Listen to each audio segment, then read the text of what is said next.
Nous sommes engagés dans une guerre.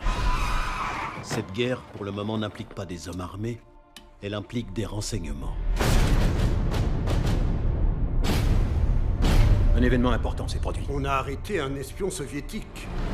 On voudrait que vous le défendiez. Je défends des assurances. Je n'ai pas plaidé au pénal depuis des années. Vous avez représenté beaucoup d'hommes accusés d'espionnage. Ce sera une première pour nous deux.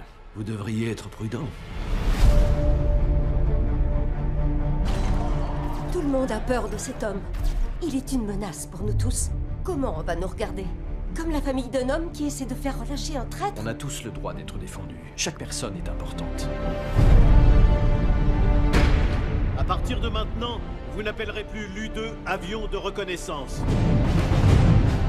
Vous allez prendre des photos aériennes du territoire soviétique.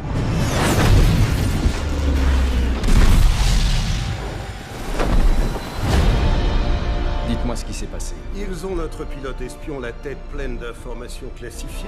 Nous avons un de leurs gars. Vous allez négocier l'échange sans que nos gouvernements nous contactent. Vous pourriez empêcher une guerre thermonucléaire totale avec l'URSS. Je vous parle de la sécurité de votre pays.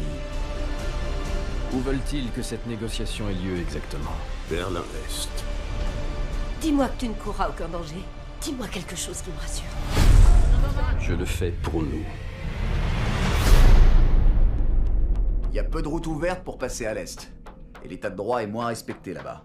En général, évitez d'entrer en contact avec les gens. Vous êtes un étranger. Nous devons avoir la discussion que nos gouvernements ne peuvent pas avoir. Vous êtes américain, vous pourriez être emprisonné. Surtout, éloignez-vous du mur.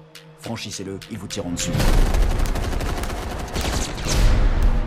Il y a des gens qui ne veulent absolument pas que cet échange se fasse. On ne le laissera pas ici. Les choses ont commencé à dégénérer. Tout cela a un prix. Un prix à payer pour ton pays et ta famille.